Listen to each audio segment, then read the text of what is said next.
कैसे हिमांशु? मैं ठीक हूँ मैम, आप कैसे हो? बढ़िया। ठीक है, स्टार्ट करें। जी ma'am. Introduce yourself. Yes ma'am. मेरा नाम हिमांशु कुमार सिंह है। मैं धनबाद झारखंड से हूँ। और मैंने वहीं से अपनी ग्रेजुएशन कंप्लीट की है 2017 में बीकॉम ऑनर्स से। और एज अ मैं 3-4 साल से मैं प्रिपरेशन भी कर रहा हूँ, और मैं बैंकिंग क्रॉनिकल एक कंपनी है, मैं उसमें एज अ कंटेंट राइटर भी काम करता हूँ। और मेरी हॉबीज़ बाइक राइडिंग है। इसके अलावा मेरे घर में मेरे पापा मम्मी, एक छोटा भाई है। पापा एक प्राइवेट हॉस्पिटल है, उसमें एज अ कंपाउंडर काम करते हैं। मेरी मम्मी जो है वो हाउस मेकर है। और मेरा छोटा भाई जो है एक प्राइवेट जॉब करता है, छोटा सा। अच्छा। बाइक राइडिंग आपका हॉबी है, यस मैम। तो कोई फेमस बाइक राइडर्स के नाम बता दीजिए। जैसे मैम एक है लुइस हैमिल्टन करके है। हम्म। वो एक हैं, बाइक राइडर हैं। उनका अर्निंग पता है आपको? एस्टिमेट पता है मैम, एक्यूरेट नहीं कह सकता, एस्टिमेट है उनका earning lump sum ma'am $5 to $7 million है फाइव टू उनका। सेवन मिलियन डॉलर्स यस पर मैम। एनम। Yes ma'am. तो आपने उस पे क्यों नहीं पैशन बनाया, पैशन को ही करियर क्यों नहीं बनाया, हॉबी को? जैसे मैम एक मॉडेस्ट फैमिली से एक आता हूँ, और मेरे फैमिली से इतनी अर्निंग्स नहीं थी कि मैं अपने पैशन की तरफ मैं फॉलो कर सकूँ। क्योंकि जब मैं 12th में भी था, उसके बाद भी मैं अपने अर्निंग्स खुद से करता था वो। मैं होम ट्यूशन्स में देता था, क्योंकि घर की स्थिति वैसी नहीं थी। तो उस स्थिति में मैं अपने पैशन के पीछे जाता तो फिर मैं बैंकिंग प्रोफेशन में नहीं कर पाता। इस कारण मैंने बैंकिंग को चुना कि ये मेरा, इसमें मैं जॉब कर सकता हूँ, इसमें मैं सही हूँ। अगर कल को मौका मिला जाए, आपको क्रेडिट ऑफिसर के रूप में सिलेक्ट कर लिया जाए, अब यहाँ पे आप कमाने लग जाएंगे, उसके बाद क्या आप अपना हॉबी को परस्यू करेंगे फ्यूचर में? नो मैम, नहीं कर सकता उस वक्त, क्योंकि as a banking grade officer उस समय मेरी जो सोच है उस वक्त वो चेंज हो चुकी होगी, मेरी रिस्पॉन्सिबिलिटी अलग होगी। तो मैं जिस चीज़ के लिए मैंने इतनी मेहनत की, मैं उसे ऐसे ही छोड़ के आगे जा नहीं सकता। एट अ टाइम वो मेरे लिए पैशन होगा कि मैं उसके थ्रू मैं सोसाइटी में कुछ अपना योगदान दे सकूं, जिससे कुछ लोगों को फ़ायदा मिले, जो कि मेरा मेन मोटो यही है। मतलब कंफ्यूज क्यों कर रहे हैं चीजों को? जैसे मुझे ऐसा लगता है कि जिसका छोटा सा शॉर्ट आंसर होना चाहिए, उसको तुम बस जबरदस्ती बढ़ा चढ़ा के वो कर देते। अगर तुमको ये क्वेश्चन पूछा जाता है कि फ्यूचर में क्या अपने हॉबी को तुम परस्यू करोगे, तो तुमको ये बोलना है कि वो सिर्फ हॉबी है, मैंने उसको एज अ करियर कभी देखा ही नहीं था। ऐसा भी तो बोल सकते हो, खत्म हो गया बात। मैं योगदान करूंगा, मैं फलाना करूंगा, मैं ठिकाना करूंगा, नहीं करना, नहीं करना। या फिर ये मतलब इतने मेहनत से मैं करा हूँ इसको, मैंने जॉब पाया, ये लाइन तुमने बोला अच्छी बात है। उसके बाद तुम ये लाइन ऐड करो कि मैंने सीरियसली उस पैशन को, उस हॉबी को कभी करियर एस्पेक्ट से देखा ही नहीं, लेकिन फ्यूचर में मुझे चांस मिलेगा बाइक राइडिंग के लिए, टूर करने का, तो मैं जरूर ट्राई करूंगा, लेकिन एज अ करियर कभी इसको ऑप्ट नहीं करूंगा। ठीक है? मैम। तो संभला हुआ आंसर है, ठीक है, आंसर अच्छा आंसर है। मौका मिलेगा भाई, अपना हॉबी को परस्यू करने का मौका मिलेगा तो क्यों नहीं करोगे? इससे तो नेगेटिव ट्रेड दिख रहा है मेरे को कि मौका मिलेगा तो ये तो भैया लेना ही नहीं चाहता। तो हमने कभी इसलिए भी मना किया हमको है यहाँ पे। ऐसा नहीं दिखाना है कि भैया हम मौके को ग्रैब करने वालों में से नहीं, करो, लेकिन ऐसा भी नहीं लगना चाहिए अगले को भैया पैसा कमाएगा और निकल लेगा हमारा बैंक छोड़ के। ऐसा भी नहीं दिखाना है हमको। हमको ये दिखाना है कि हाँ, ये भी कर लूंगा, वो भी कर लूंगा, लेकिन जिस चीज के लिए मुझे सिलेक्ट किया जा रहा है उसके लिए मैं बढ़िया करूंगा। बात को समझ रहे हो? Yes ma'am. ठीक। तो हमेशा ना अपॉर्चुनिटी ग्रैबिंग, अपॉर्चुनिटी होना चाहिए, हमको करना चाहिए, हाँ बोलना चाहिए, लेकिन ना वेरी रियलिस्टिक मैनर। कि कभी भी ये नहीं लगना चाहिए कि वो हमारा फर्म छोड़ के चला जाएगा, और ऐसा भी लगना नहीं चाहिए कि भैया ये अपने हॉबी को लेके कुछ उतना वो भी नहीं है, सीरियस भी नहीं है कि मौका मिला। मौका तो कई प्रकार के होते हैं ना। Yes ma'am. परमानेंट छोड़ के तो जाना नहीं है हमने। पर अपना हॉबी क्यों नहीं, लाइफ में थोड़ा सा थ्रिल होना चाहिए ना, तो लाइफ तो बोरिंग हो जाएगी। वही जॉब, वही लोग, वही पैसा, वही पैसा तो नहीं, पर वही काम बोरिंग हो जाता है। Yes ma'am. तो वो फन कैसे बना रहेगा? ठीक है, फिर से स्टार्ट करते हैं। हम्म। Himanshu, introduce yourself. जी मैम। मेरा नाम हिमांशु कुमार सिंह है। मैं धनबाद झारखंड से हूँ। और मैंने अपनी ग्रेजुएशन वहीं धनबाद से ही कंप्लीट की है, बीकॉम ऑनर्स से 2017 में। और मैं बैंकिंग क्रॉनिकल पे एज अ कंटेंट राइटर का भी मैं काम कर रहा हूँ। और मेरी हॉबीज़ जो है बाइक राइडिंग है। इसके अलावा मेरे घर में मेरे पापा मम्मी और छोटा भाई हैं। पापा प्राइवेट जॉब करते हैं, मम्मी जो है हाउस मेकर हैं, और मेरा छोटा भाई जो एक प्राइवेट जॉब करता है। 2000 से 2025 में आपका सिलेक्शन हुआ है, 2017 में ग्रेजुएशन हुआ है, यस ऐसा मैम। क्यों, इतना लंबा गैप क्यों? क्योंकि 2017 के बाद से मैंने किसी और कॉम्पिटिटिव एग्ज़ाम्स के लिए मैंने तैयारी स्टार्ट की थी, जो कि एसएससी और रेलवे का था। क्योंकि उस वक़्त हमें कोई ऐसा कोई गाइड करने वाला था नहीं। 2017 जैसे हमने कंप्लीट किया ग्रेजुएशन, तो उसके बाद जो दोस्त जहाँ पे गए उनके साथ मैं भी गया और जाके वहाँ पे मैंने कोचिंग वगैरह स्टार्ट की, और रेलवे का मैंने एग्ज़ाम भी दिया, एसएससी का भी। बट रेलवे एसएससी के साथ दिक्कत ये हो गया था कि वो एग्ज़ाम सही टाइम पे ले नहीं रहे थे, जिसके कारण मेरा जो एज है वो काफ़ी उसमें, और मेरा टाइम काफ़ी उसमें वेस्ट हो रहा था। जिस कारण मैंने सोचा अब स्विच किया जाए, तो उसके बाद से मैंने बैंकिंग नॉनिकल का मैंने नाम देखा यूट्यूब पे, जो कि बैंक पढ़ाते हैं अंकुश लांबा। वो ऑलरेडी बैंक में जॉब कर चुके हैं, बैंक असिस्टेंट मैनेजर रह चुके हैं वो। तो उनका जो मैंने रोल देखा, उनकी जो जर्नी देखी उनके वीडियो में, तो उससे मैं प्रभावित हुआ कि जब वो कर सकते हैं तो हम लोग भी कर सकते हैं ये चीज़।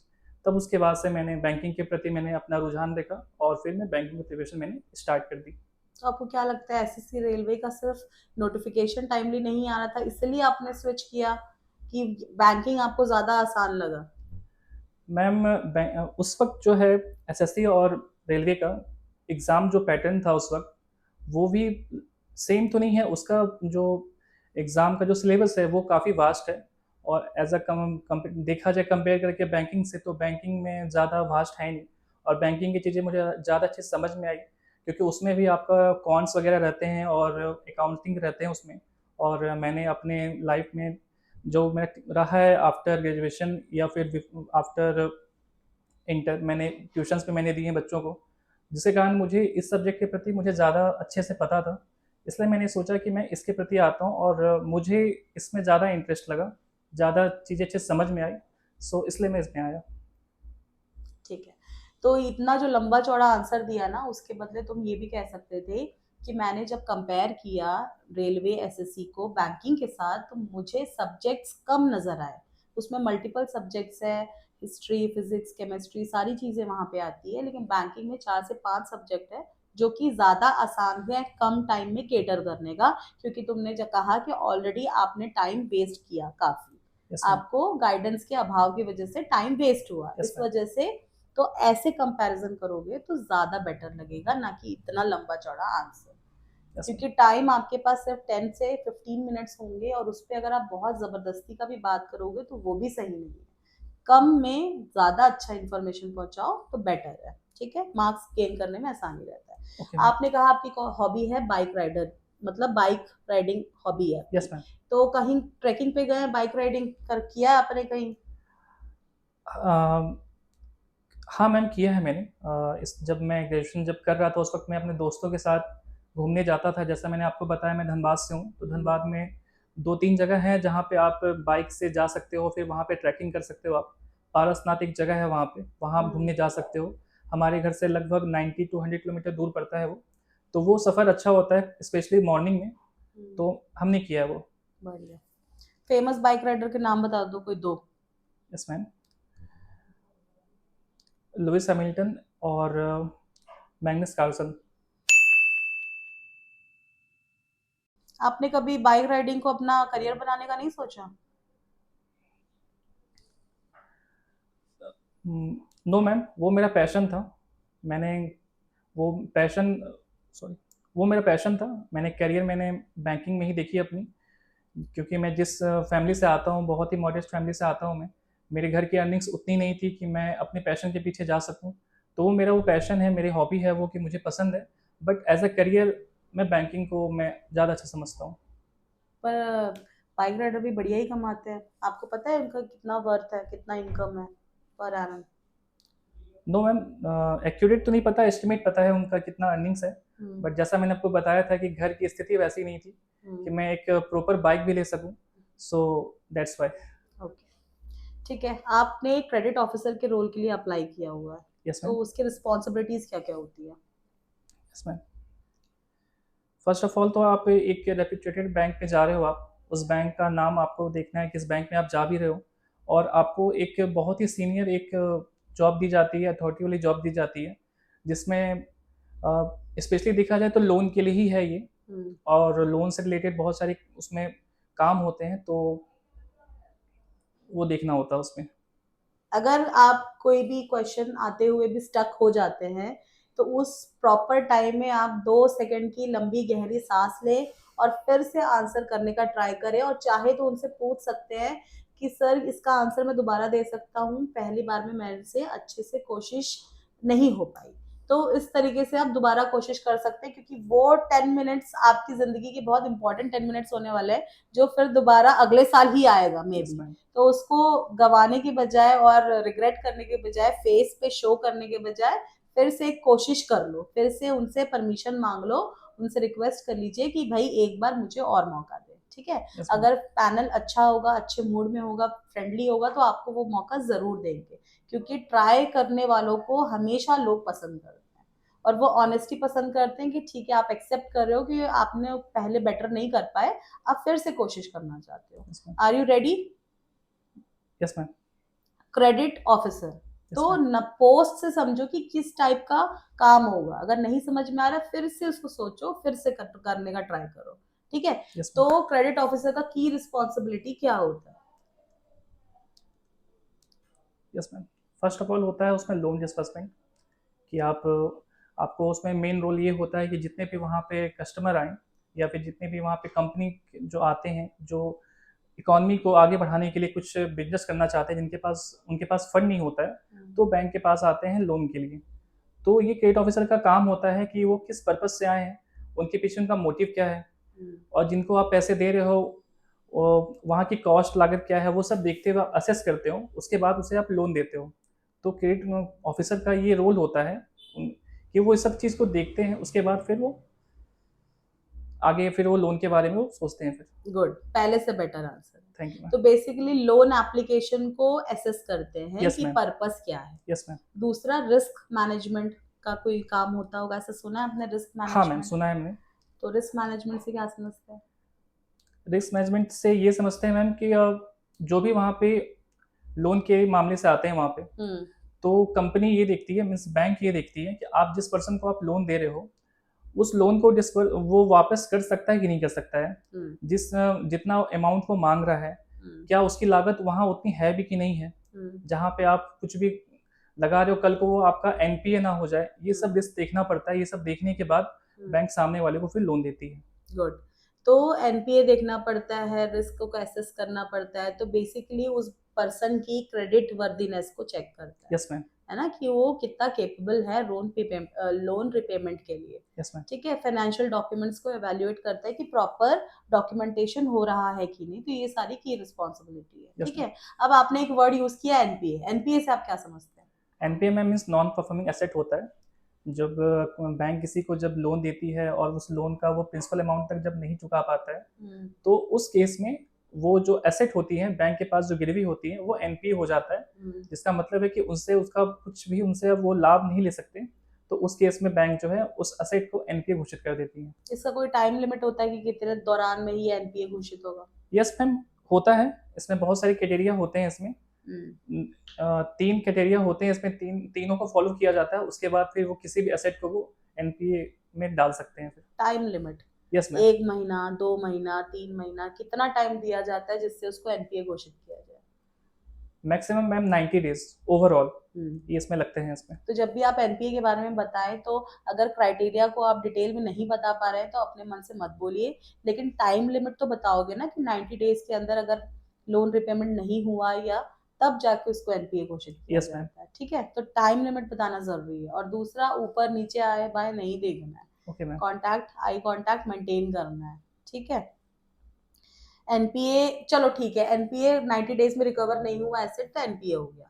अब सपोज आपके पास एक ऐसा सिचुएशन आता है जहां पे एक अकाउंट है जो स्ट्रेस्ड अकाउंट है, या फिर एनपीए हो रहा है, धीरे धीरे बन रहा है, एनपीए होने में टाइम लगता है 90 यस डेज मैम। का। हाँ। तो उस कंडीशन पे आप क्या करोगे? Yes ma'am. तो जब बैंक को ये लगता है कि ये सामने वाला पर्सन आपका लोन नहीं दे सकता है, तो बैंक के पास ऑप्शन होता है। सबसे पहले वो कस्टमर के पास जाते हैं और फिर उसे ऑप्शन देते हैं ओटीएस का, जो कि वन टाइम सेटलमेंट होता है। इसमें बैंक ये ऑफर करती है कि जो भी आपका अमाउंट होता है, उसका कुछ परसेंट अमाउंट वो कहते हैं कि आप ये पे कर दो। ये पे करने के बाद आपको कुछ भी पैसे और देने की जरूरत नहीं पड़ेगी, और फिर उससे क्या होगा, जो एसेट है उनका वो एनपी नहीं होगा और बैंक भी लॉस में नहीं जाती है। गुड। मतलब आप बेसिकली उस पर्सन को पहले उस अकाउंट को एनालिसिस करोगे कि आखिर दिक्कत कहाँ आ रही है, मार्केट को समझोगे, उस पर्सन को कांटेक्ट करके पूछोगे कि आखिर प्रॉब्लम क्या हो रहा है, उसके बाद हम जो ओटीएस का आपने ऑप्शन दिया वन टाइम सेटलमेंट, उस पे बात करोगे और इस तरीके से आप आगे चीजों को संभाल सकते यस मैम। हो। गुड।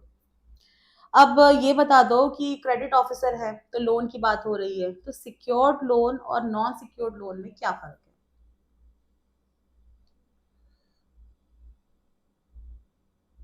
सॉरी मैम, अभी याद नहीं आ रहा, मैंने पढ़ा था बट मैं अभी रिमेम्बर नहीं कर पा रहा उसे। रिमेम्बर कर नहीं पा रहा हूँ नहीं बोलना है, सॉरी हाँ, ma'am, I cannot recall right now, या अभी याद नहीं आ रहा ओके है। रिमेम्बर भी गलत वर्ड नहीं है, लेकिन ऐसे सुनने में कान में अटपटा लग रहा है। ओके। तब भी वर्ड से समझो, सिक्योर्ड लोन है तो कुछ सिक्योरिटी होगी, अनसिक्योर्ड है तो सिक्योरिटी नहीं होगी। तो सिक्योरिटी कैसे आती है? कैसे आती है? जब आप कुछ कोलैटरल जमा करते हो। कुछ याद आ रहा है? यस मैम, याद आ रहा है, पूरी अच्छे तरीके से याद नहीं आ रहा इसलिए मैं उसे बोल नहीं पा रहा अभी। ठीक है। हम्म। तो एक ही लाइन में है कि जब सिक्योर्ड लोन आप किसी कोलैटरल के बेसिस पे देते हो, अगेंस्ट पे, जैसे गोल्ड हो गया, यस मैम। कुछ गवर्नमेंट पॉलिसीज होगा, यस उसके मैम। अगेंस्ट अगर कोई लोन दिया जाए तो वो सिक्योर्ड लोन है।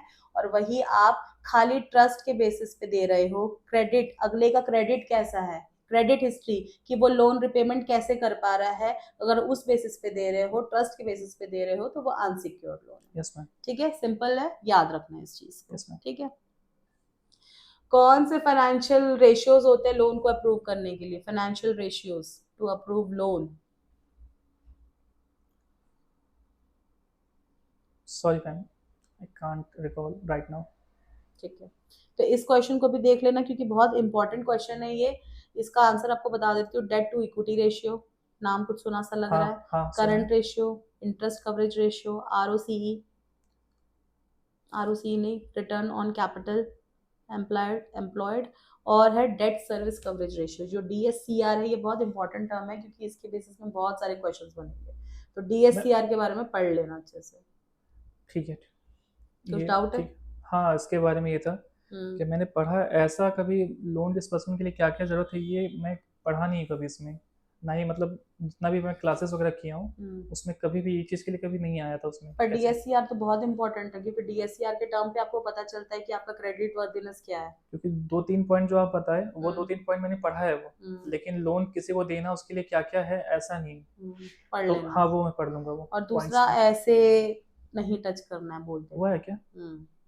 तो तुम क्योंकि अभी तक प्रिपेयर्ड नहीं हो, अपने माइंड में बैठाया नहीं है, तो ये सब क्यों होता है? क्योंकि नर्वस हो रहे हो, क्योंकि डिटेल में पूछ लिया। आज आज मैं पर्सनल क्वेश्चंस नहीं पूछ रही हूँ, आज मैं टोटल उससे रोल से रिलेटेड क्वेश्चंस कर रही हूँ, तो नर्वस हो गए।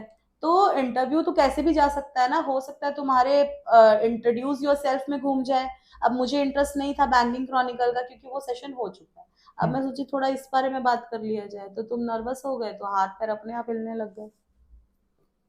तो ये नर्वसनेस का निशानी है। आंख भी तुम्हारा ऊपर नीचे इधर उधर जा रहा है, ये नहीं करना है। कुछ हो जाए, नहीं आता आंसर, सॉरी मैम नहीं याद आ रहा है अभी, क्या हो गया? कुछ नहीं होता। सबको सब कुछ आना जरूरी नहीं है, यस मैम। लेकिन वहां पे तुम्हारा फेस का एक्सप्रेशन कैसे बदल रहा है। नर्वस हो रहे हो, आंख इधर उधर कर रहे हो घबराहट में, हाथ को उठा के टच कर रहे हो, नाक टच कर रहे हो, पसीना पोंछ रहे हो, तो ये सारी चीजें नर्वसनेस को शो करता है। Yes ma'am. नर्वसनेस में कई बार पैर भी शेक होते हैं, अपने आप हिलता रहता है, वो नहीं करना चाहिए। ठीक है। ओके तो मैम। बॉडी पोस्चर मेंटेन होना चाहिए, चेहरे में वो स्वीट स्माइल मेंटेन होना चाहिए, आई कांटेक्ट नहीं टूटना चाहिए, और उनको यही दिखाओ कि नहीं आता सर, अभी याद नहीं आ रहा है, और आगे बढ़ जाओ। Okay ma'am. ठीक है। तो डीएससीआर के बारे में पढ़ लेना क्योंकि बहुत इंपॉर्टेंट क्वेश्चन है। उस पर डिपेंड करता है कि आप लोन रिपेमेंट कर पाओगे कि नहीं कर पाओगे, डीएससीआर का कैलकुलेशन कैसे होता है, क्या होता है, ये सारी चीजें तुमको पता होना चाहिए। Okay ma'am. सीआरआर और एसएलआर में क्या फर्क होता है? Yes ma'am. CRR cash reserve ratio होता है और एसएलआर जो है स्टैट्यूटरी लिक्विडिटी रेशियो होता है। सीआरआर जो है वो आरबीआई के निर्देश के द्वारा बैंकों को ये मतलब कहा जाता है कि आपके पास जितने भी कैश होते हैं उसके कुछ परसेंटेज जो है आपको रिजर्व बैंक ऑफ इंडिया के पास वो रखने होते हैं, जिसे सीआरआर कहते हैं, वो है। और एसएलआर मैम, अभी उसके बारे में मुझे पता नहीं, बट उसका भी आरबीआई की गाइडलाइंस है, उसके भी कुछ 18% कुछ होते हैं वो। यस मैम, पता है मुझे। अ, जब कभी कोई बैंक किसी को लोन देती है, जो लोन का जो अमाउंट होता है उसका जो कुछ परसेंटेज होता है, एसएलआर जो है 18%, वो reserve bank bank of India के सामने वो उसे रखना पड़ता है रिजर्व के तौर पे। लिक्विड फॉर्म में? Yes ma'am. लिक्विड फॉर्म क्या होता है? Sorry ma'am. लिक्विड फॉर्म मतलब क्या होता है? आपने अभी बोला ना liquid form. Yes ma'am. Liquid form से क्या समझते हैं आप? लिक्विडिटी। लिक्विडिटी से क्या समझते हैं? Sorry ma'am. Gold, government securities, bonds, yes ma'am. यही है? यस गलत मैम। बोल रही हूँ? No ma'am. ठीक है। तो ये छोटी छोटी चीजें हैं, ये बहुत बेसिक क्वेश्चंस है, बेसिक क्वेश्चंस पढ़ो। मैंने और मैम ये और पढ़ा था फेस में अभी, उसे ये जो हो रहा है ना, ऐसा नहीं दिखाना है। उसे मैं अभी रिकॉल नहीं कर पा रहा था। मैंने इसके बारे में पढ़ा था कि ये हम्म। क्या है, हम्म। बट मैं उसे अभी रिकॉल नहीं कर पा रहा था। ठीक है। बेसल नॉर्म्स क्या होता है? यस मैम, बेसिल नॉर्म्स जो है एक बैंकिंग स्टैंडर्ड है, जो कि इंटरनेशनल बैंक के द्वारा सबको ये कहा जाता है कि कभी भी कुछ फाइनेंशियल क्राइसिस वगैरह आए, उसके उससे बचने के लिए बेसिस नॉर्म्स वगैरह जो ये निकाले गए हैं, ताकि बैंक अपने पास कुछ पैसे रिजर्व के तौर पे रखें, जिससे कभी भी कुछ इकोनॉमी में कुछ अगर इशू आते हैं तो उससे जो है इकोनॉमी को उभारा जा सके। ये है बेसिल नॉर्म्स। ठीक है। Yes ma'am. ठीक है। अगर आपको कुछ प्रेशर में डाला जाए यस मैम। या फिर वर्कलोड बहुत बढ़ जाएगा आपका, एज अ क्रेडिट ऑफिसर आप जानते हैं क्या क्या रिस्पॉन्सिबिलिटीज यस है, मैम। तो उस टाइम पे आप अपने आप को कैसे मैनेज करोगे? Yes ma'am. मैं पिछले 3-4 साल से मैं प्रिपरेशन कर रहा हूँ बैंक का, और साथ ही साथ मैं बैंकिंग क्रॉनिकल पे कंटेंट राइटर का भी काम करता हूँ। तो मैं पढ़ाई के साथ साथ मैं जॉब भी कर रहा था। तो मैं इतने साल से भी मैं अपने जो लाइफ है उसको मैं बैलेंस बना के चल रहा हूँ। तो एज अ क्रेडिट ऑफिसर अगर मैं वहाँ पे भी जाता हूँ तो इस ये चीज़ें वहाँ पे काम आएगी बैंकिंग में भी, कि मैं काम के साथ साथ अपने वर्क लाइफ को भी मैं कैसे किस तरह से मैं बैलेंस करूँ। तो मुझे लगता है कि एज अ कंटेंट राइटर के काम करते हुए और प्रिपरेशन करते हुए मुझे इस चीज़ का नॉलेज है कि मैं अपने लाइफ को, अपने काम को और अपने वर्क को, मतलब सॉरी, अपने लाइफ को कैसे बैलेंस कर सकूं, वो मैं कर सकता हूँ फिर। इसका और अच्छा आंसर आप ये दे सकते हो, जैसे कि आपने बैंकिंग क्रॉनिकल का फर्म का नाम आप ले रहे हो, यस मैम। तो आप बार बार बैंकिंग क्रॉनिकल का नाम ले रहे हो, तो ऑब्वियसली मेरा मन कर रहा है बैंकिंग क्रॉनिकल से क्वेश्चन करने का, तो वो तो करेंगे ही, यस लेकिन आप मैम। साथ में ये बोलो कि बैंकिंग क्रॉनिकल फर्म में काम करते करते मैंने टाइम बेस्ड, प्रायोरिटी बेस्ड और टाइम लिमिट के अंदर काम करना सीखा है। Yes ma'am. तो मैं उस वर्क प्रेशर को इस तरीके से डिवाइड करूंगा कि किसकी प्रायोरिटी सबसे ज्यादा है, उसको मैं प्रायोरिटी वाइज काम करता जाऊंगा। और साथ ही मैं योग मेडिटेशन भी करता हूँ थोड़ा सा। तो मुझे अगर ऐसा लगेगा बहुत ज्यादा प्रेशर हो रहा है, तो थोड़ा सा 5 मिनट वॉक कर लूंगा, फिर थोड़ा सा गहरी डीप ब्रीदिंग कर लूंगा, जो अभी भी आपको करना ही है इंटरव्यू के दौरान। और यस इस मैम। तरीके से मैं बैलेंस करता हुआ चलूंगा, प्रायोरिटी वाइज काम को सेट करूंगा ओके मैम। और वर्क को, प्रेशर को हैंडल करूंगा। Yes ma'am. ठीक है। और इसके अलावा ये बताओ कि कैपिटल लोन क्या होता है, working capital loan?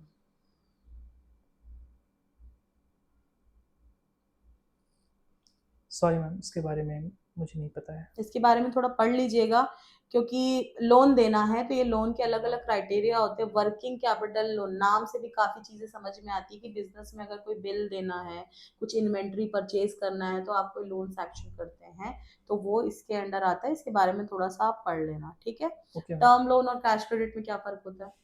Yes ma'am.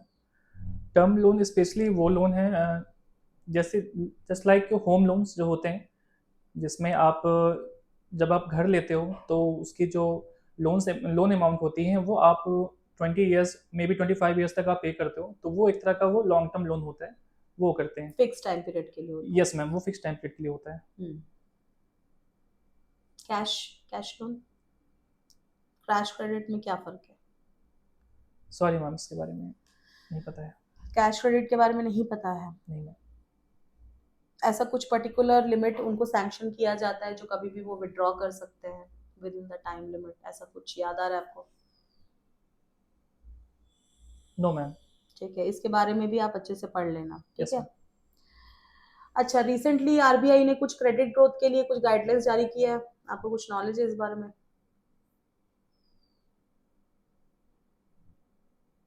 Yes ma'am. बताइए। मैम कुछ अभी याद नहीं रेपो आ रहा। रेट एडजस्ट किया हो, सॉरी मैम। कुछ रेपो रेट एडजस्ट किया हो यस मैम, आजकल ये हुआ में? है। हुआ है यस मैम। कुछ? अभी यस मैम, फिर से बताएं इसको। बोलिए बोलिए, यस मैम। बिल्कुल। हम्म। अभी आरबीआई ने अभी जो अभी आरबीआई के भी जो गवर्नर अभी हैं, अभी हम्म। अभी हम्म। बने हुए हैं, उन्होंने अभी रेपो रेट को भी उन्होंने अभी कट किया था। हम्म। जिससे उनका उनके पीछे ये मोटिव ये था कि ज़्यादा से ज़्यादा लोन दिया जा सके मार्केट में, जिससे है क्या होगा कि इकोनॉमी से जो थोड़ा बहुत जो है वो बूस्ट होगी। हम्म। तो अभी आरबीआई ने अपना रेपो रेट अभी कम किया है, जो कि पहले 6% था, उसको भी 5.5 किया है, ताकि बैंक्स जो हैं कस्टमर्स को लोन ज़्यादा ज़्यादा दे सके, और फिर वो लोन जो है आगे जाके वो इकोनॉमी में वो काम आएगा। गुड। और कुछ? नो मैम, अभी और कुछ। एमएसएमई को कुछ ईसीएल जीएस कुछ प्रोवाइड किया हो,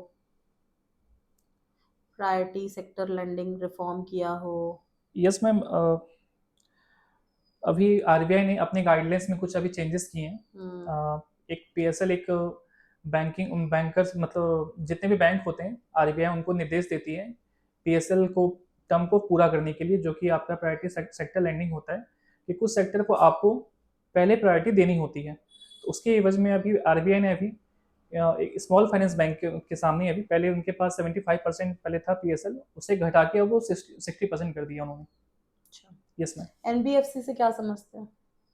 यस मैम।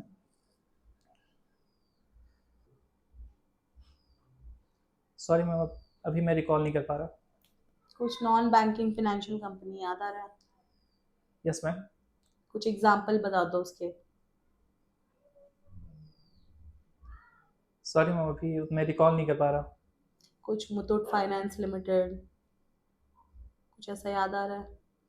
यस मैम, कुछ कुछ पॉइंट्स पता है, बट उसके बारे में ज़्यादा अच्छे से जानकारी अभी नहीं आ पा रही है, नहीं तो याद आ रही इसके है। बारे में भी थोड़ा आप पढ़िए, ठीक यस है, मैम। क्योंकि करंट अफेयर्स रिलेटेड है। और दूसरी बात, एमएसएमई, एनबीएफसी, ये सारी चीजें भी पता होना चाहिए, यस मैम, ये पता पीएसएल, है। ये सब के बारे में भी पता होना चाहिए। Yes ma'am. और रेपो रेट तो आपने बता ही दिया कि क्या होता है। Yes ma'am. ठीक है। अच्छा, कुछ भी फाइनेंशियल या सॉफ्टवेयर टूल आपको कोई पता है, जो बैंकिंग टूल आपने जिस पे काम किया हो, फाइनेंशियल सॉफ्टवेयर या बैंकिंग टूल? नो मैम, ऐसा मैंने कोई उस पर काम तो नहीं किया है, बट हम्म। सुना हो इसके बारे में। आरबीआई हम्म। ने अभी रिसेंट में कोई ऐप उन्होंने अभी लॉन्च किया था फ्रॉड हम्म। से बचने के लिए। हम्म। तो ऐसा उन्होंने कुछ किया है एक, ये मैंने हम्म। पढ़ा था इसके बारे में। ठीक है। तो आप कॉमर्स बैकग्राउंड के हैं, और मैं जहां तक समझती हूँ क्रेडिट ऑफिसर के लिए आपने कुछ स्पेशल पढ़ाई भी नहीं की है। No ma'am. Risk management, risk assessment में भी आपका खास नॉलेज मुझे नहीं दिख रहा है। Yes ma'am. और बहुत सारे टर्म्स है बैंकिंग के जो आपको ना अभी नहीं पता है। तो आपको लगता है कि आप क्रेडिट ऑफिसर के रूप में अपने जॉब को जस्टिफाई कर पाओगे? Yes ma'am. जैसे मैंने अपने स्ट्रेंथ पे मैंने आपको बताई थी कि मुझे किसी भी चीज़ को अडेप्ट करने में ज़्यादा समय नहीं लगता, मैं उस चीज़ को जल्दी से अडेप्ट करने की कोशिश भी करता हूँ। और जैसा मैं लास्ट जिस कंपनी में काम करता था, वहाँ पे भी तरह तरह की चीज़ें, नई नई चीज़ें वहाँ आती थी, जिन्हें मैं एक्सेप्ट करके उस चीज़ को फॉलो करता था। हम्म। तो एज अ बैंकर अगर मैं वहाँ पे जॉब करता हूँ, तो मैं उस चीज़ के बारे में जानूंगा, समझूंगा, जो मैं हमारे सीनियर्स होंगे वो हमें समझाएंगे, तो उस चीज़ को मैं अच्छे से कर सकूंगा मैं। गुड। लेकिन अभी आपने मुझे स्ट्रेंथ नहीं बताया, क्योंकि मैंने पूछा नहीं। आंख को मेंटेन करके चलना है। जैसे मैंने रिज्यूमे में मैंने स्ट्रेंथ में लिखा है कि मैं चीज़ों को अडेप्ट कर सकता हूँ, ऐसे बोल सकते हैं फिर। हाँ, फ्लेक्सिबल हो, उसको चीजों को अडेप्ट कर सकता हूँ, मतलब फ्लेक्सिबिलिटी है अच्छी। Okay. I am very flexible. Okay. One word, इतना लंबा बोलने की जरूरत, ठीक है। Okay ma'am. Yes ma'am. Strength बता दीजिए अपनी। Yes ma'am. Ma'am patience and consistency, क्योंकि 3-4 साल से मैं बैंकिंग की प्रिपरेशन भी कर रहा हूँ। तो इस दौरान मेरे लाइफ में काफ़ी सेटबैक्स आए, तो जिससे मैं कभी उससे पीछे हटा नहीं। उस सेटबैक्स को हमेशा मैं एज अ फेलियर को, मतलब फेलियर उसे नहीं समझा, मैं उसे अपने लिए गाइडेंस समझा कि मेरे कुछ है, ये कहाँ पे मैंने गलती की, उस चीज़ को सुधारूँ और उससे फिर मैं आगे बढ़ूँ, जिस कारण मैं अभी यहाँ पे हूँ। तो आपको लग रहा है कि इस इंटरव्यू में जितना भी गलती हुआ है आप सुधारेंगे और नेक्स्ट टाइम और अच्छे से करके आएंगे? Yes ma'am, I can. अगर मैंने ऐसा कुछ गलती किया जैसा आप कह रहे हो, तो मैं उस पर काम करूँगा और मैं कोशिश करूँगा कि कभी आगे से ये चीज़ गलती ना हो मेरे से। मतलब मैं कह रही हूँ करके आपको लग रहा है, आपको नहीं लग रहा है आपने कुछ गलती की है? यस मैम, आपके कुछ सवालों पे मैं सही से जवाब दे नहीं पाया, जिसके कारण मैं समझता हूँ कि हाँ, ये इंटरव्यू थोड़ा-सा मेरे लिहाज से वो अच्छा नहीं गया वो। अगर आपके लिहाज से इंटरव्यू अच्छा ही नहीं गया है, तब तो मुझे आपको सिलेक्ट नहीं करना चाहिए। क्या कहते हो इस पे? बट मैम, अगर मैं एज़ अ सेलेक्ट होके क्रेडिट ऑफिसर में आता हूँ अगर, तो मैं इस पे काम करूँगा, मैं चीज़ों को समझूँगा, सीखूँगा और उस पे फिर मैं कोशिश करूँगा आगे उसको सही तरीके से करने की। तो स्टूडेंट्स आप भी देखिएगा, इस तरीके के जितने भी क्वेश्चन है ये सारे सिचुएशनल और प्रेशर बिल्टअप करने के क्वेश्चंस है, कि बार बार उनके ऊपर ये क्वेश्चन थोपा जा रहा है कि भाई आप नहीं मान रहे हो, मैं कह रही हूँ इसलिए मान रहे हो, या फिर अपनी गलती एक्सेप्ट नहीं कर रहे हो तो फिर क्यों ले, या जस्टिफाई आप कैसे कर रहे हो इस जॉब को। ठीक है, क्योंकि आपके पास प्रायर कोई भी ना बैंकिंग ना फाइनेंशियल सॉफ्टवेयर का कोई नॉलेज भी नहीं है। Yes ma'am. ठीक है, तो अगर वो इस तरीके के क्वेश्चन पूछते हैं ना, तो आपको यही बोलना है कि आपने जितनी भी गलती बताई सर, मैं उस चीज पे काम करूंगा और डेफिनेटली आपको रिवर्ट करूंगा। Yes ma'am. मतलब अपने नॉलेज को इम्प्रूव करके, तो इससे क्या मिला मुझे, एक पॉजिटिविटी मिली कि यस आपने अपनी गलती मानी और फिर उस पर काम करने के लिए आप बिल्कुल रेडी हो। Yes ma'am. तो ये एक पॉजिटिव संदेश मुझ तक पहुंचता है, ना कि आप कह रहे हो तो मैं मान लेता हूँ। आप कह रहे हो का मतलब आप में खुद सेल्फ रियलाइजेशन अभी तक नहीं आया है, क्योंकि आपको पता है ना कुछ क्वेश्चंस के जवाब आपने नहीं दिए यस हैं। मैम। ठीक है, तो हमेशा पॉजिटिव नोट में चीजों को छोड़ना चाहिए, और कोई भी इंसान परफेक्ट नहीं होता, कभी क्वेश्चंस के आंसर आते हैं, कभी नहीं आते हैं। Yes ma'am. तो इट्स टोटली फाइन अगर कुछ क्वेश्चंस के जवाब आपने नहीं दिया, चलता है, क्योंकि आप एग्जाम क्रैक करके यहाँ पहुंचे हो और आप इंटरव्यू दे रहे हो, तो मुझे आपको जज करना है on the basis of your personality, your confidence, your communication skills, how much pressure I am putting on you, और कैसा आप उस पर जवाब दे रहे हो और कैसे रिप्लाई कर रहे हो, चेहरे से स्माइल गई कि नहीं गई, यही सारी चीजें मैं देखने वाली यस हूँ। मैम। आई कांटेक्ट प्रॉपर आपने मेंटेन किया कि तोड़ दिया। ठीक है, तो ओके मैम। ये सारी चीजों के बेसिस पे आपको जज करूंगी। ऑब्वियसली आंसर मैटर करता है, लेकिन नहीं दे पाए तो कोई बात नहीं, लेकिन उस 15 मिनट में आपको बेस्ट करना है। Yes ma'am. तो आने वाले 5 सालों में आप अपने आप को कहाँ देखते हो? आने वाले 5 सालों में मैं मेरी कोशिश ये रहेगी कि मेरे जितने भी गोल्स हैं, जो टारगेट्स हैं, मैं उसको अचीव कर सकूँ। एज़ अ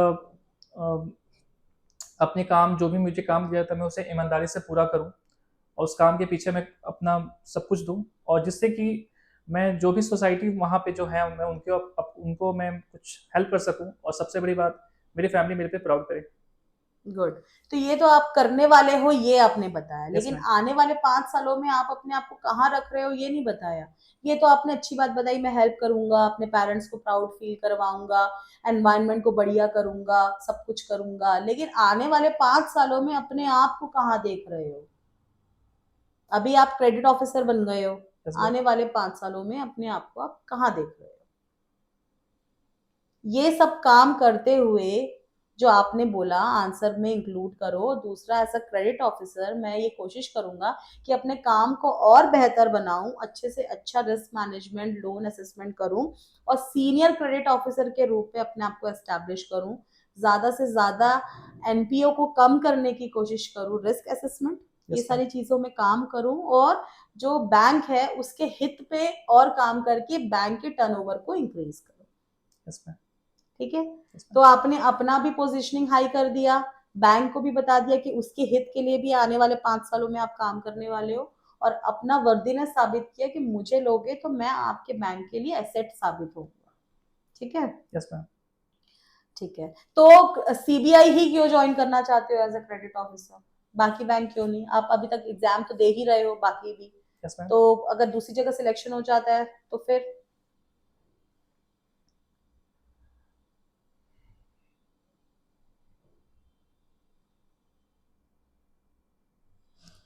नो मैम, ऐसा नहीं है। सेंट्रल बैंक एक बहुत ही पुरानी एक बैंक है, जो कि हिंदुस्तानियों के द्वारा ही हिंदुस्तानों के लिए ही बनाया, मीन्स इंडियंस के लिए ही बनाया गया था ये। और ये बैंक जो है,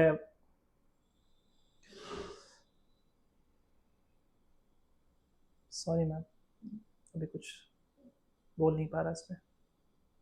क्यों नहीं बोल पा रहे हो? सोचा नहीं इस बारे में? सोचा था। तो फिर से कोशिश करो।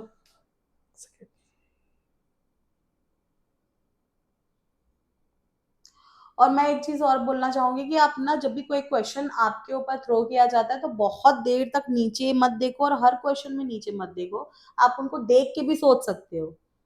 ये एक कला है जो डेवलप करना पड़ता है प्रैक्टिस से। आप उनको देखो और उनको देख के आप सोचो। तो आप जब आई कांटेक्ट मेंटेन करके रखते हो ना, वो स्ट्रॉन्ग कन्विक्शन जाता है कि यस यू आर कॉन्फिडेंट। इसमें कॉन्फिडेंट तो आप हो, उस समय आंसर याद नहीं आ रहा या आप फ्रेम नहीं कर पा रहे। तो यदि आप बार बार नीचे देखोगे, बार बार इस तरीके से पूरा हेड डाउन कर लोगे, तो वो कहीं ना कहीं आपका कॉन्फिडेंस, लैक ऑफ कॉन्फिडेंस ही शो कर रहा है। तो ये ओके हमें मैम। नहीं दिखाना है कि हमें कॉन्फिडेंस नहीं है। कॉन्फिडेंस याद रखिएगा दोस्तों, फेक करना पड़ता है। अंदर घबराहट सबको होती है, दिल सबका कांपता होता है। जब तक वो 10 मिनट निकल नहीं जाएंगे ना, आपको गहरी सांस नहीं आएगी। लेकिन you have to fake yourself कि नहीं भाई मेरे को सब आता है। उस समय नहीं आ रहा, but I know everything, but that too in a humble and respectful manner. Yes ma'am. Over confidence नहीं दिखाना है कि मुझे ही सब कुछ आता है, अहम ब्रह्मास्मि, ऐसा वाला भी नहीं। Yes ma'am. But in a positive note हमें कॉन्फिडेंस दिखाना होता है, लेकिन अंदर हमें उसको बताना पड़ता है कि फेक करना पड़ेगा, चाहे कितना ही डरे हुए क्यों ना होगा। Yes ma'am. और कुछ क्वेश्चन का आंसर अगर नहीं आ रहा है तो थोड़ा सोचने की कोशिश करो, क्योंकि सॉरी मैम बोलना बहुत आसान है, फट से निकल जाएगा। लेकिन थोड़ा एक बार कोशिश तो करो, कोशिश करने में तो कोई बुराई नहीं है। Yes ma'am. तो मेरा क्वेश्चन क्या था? Why Central Bank? Why Central Bank of India as a credit officer? Yes ma'am. जबकि आप इतने टाइम से प्रिपरेशन कर रहे हो और भी एग्जाम दे रहे होगे, अगर दूसरे बैंक में सिलेक्शन हो जाता है तो आप छोड़ के चले जाओगे? पीजीडीएफ कोर्स है ना, पीजीडीएम। तो अगर आपको ये आंसर नहीं आ रहा है तो आप इस तरीके से फ्रेम कर सकते हो, मैं अपने लाइफ का 1 साल यहाँ पे प्रॉपर डेडिकेट करने वाला हूँ पीजीडीएम कोर्स, जिसमें मुझे एग्जाम भी देना होगा, पढ़ाई भी करनी होगी। और मैं जब इतना टाइम अपने आप को दूंगा इस पे, तो मैं सर कहीं और नहीं जाना चाहूंगा। और मुझे पता है सीबीआई एक बहुत ही रेपुटेटेड पब्लिक सेक्टर बैंक है, तो मुझे इस पे जब क्रेडिट ऑफिसर की तरह लिया जाएगा तो मैं बहुत ही प्राउड फील करूंगा, और इस बैंक को भी उतना ही प्राउड फील करवाने की कोशिश करूंगा। और रही बात दूसरे बैंक एग्जाम की, कि मुझे अगर इतना अच्छा अपॉर्चुनिटी अगर इस बैंक में मिल जाता है, मैं सिलेक्ट हो जाऊंगा, तो सर दूसरे बैंक जाने का कोई फिर मुझे पर्पस नजर नहीं आता, अनलेस और अनटिल कोई बहुत बड़ा अपॉर्चुनिटी ना हो। लेकिन ये अपॉर्चुनिटी सबसे बड़ी है मेरे लाइफ में। This is the first time है ना आप यस इंटरव्यू मैम। दे रहे हो। फर्स्ट आप में टाइम। से कितने ही बच्चे होंगे, this is the first time I am giving this interview, और मेरे लिए बहुत गर्व की बात है कि आज मैं यहाँ तक पहुंचा। तो इस तरीके से भी आप उनको जवाब दे सकते हो। Okay ma'am.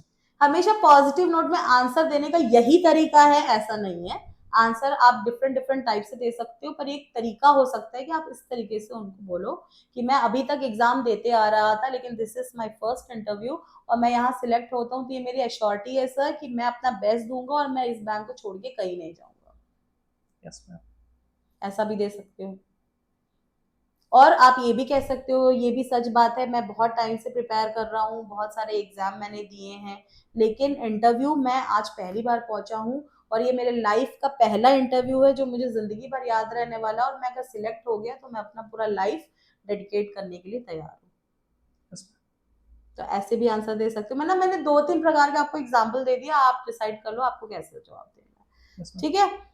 तो ये हो गई बात। और दूसरी बात, जैसे कि मैंने पूछा था कि बैंकिंग सॉफ्टवेयर आपको नहीं पता, बैंकिंग टूल्स नहीं पता, कोई भी फाइनेंशियल टूल के बारे में आपको जानकारी नहीं है, तो आप ये भी बोल सकते हो 1 साल का प्रॉपर कोर्स है ये, जो भी पीजीडीएफ कोर्स होता है या पीजीडीएम कोर्स होता है, इसमें 1 साल आपको पढ़ाया जाता है ना। यस तो मैम। उस टाइम आप इनको ये बोलिए कि उस ट्रेनिंग में मैं सब कुछ सीख लूंगा, और ऑब्वियसली जो भी मुझे प्रॉब्लम होगा अपने सीनियर मेंबर से या सीनियर कंसल्टेंट जो भी होंगे वहां पे उनसे डाउट पूछूंगा, और पूरा तैयार मैं अपने आप को कर लूंगा इस 1 साल की ट्रेनिंग के दौरान, ताकि मुझे अपने ज्वाइनिंग जब मेरी हो जाए तो मुझे कोई दिक्कत ना हो। तो यस मैम। आपने मुझे क्या बता दिया कि वो अभी तक नहीं आता था, तो कोई बात नहीं, उस 1 साल में मैं अपने आप को तैयार कर लूंगा, यस मैम। जिससे कि बैंक को कोई प्रॉब्लम ना हो। बैंक के लिए आप लाइबिलिटी नहीं होने चाहिए, एसेट बनने चाहिए। Yes ma'am. तो सीखने की वो जो अंदर से एक सीखने की इच्छा होती है ना, वो भी आप मुझे दिखा रहे हो कि नहीं आता तो कोई बात नहीं, अब मैं सीख लूंगा। ठीक है। Yes ma'am. तो इस तरीके से आप अपना चीजों को बता सकते हो। तो ओके स्ट्रेंथ मैम। तो आपने बता दिया, आप फ्लेक्सिबल हो। और कोई स्ट्रेंथ आपकी?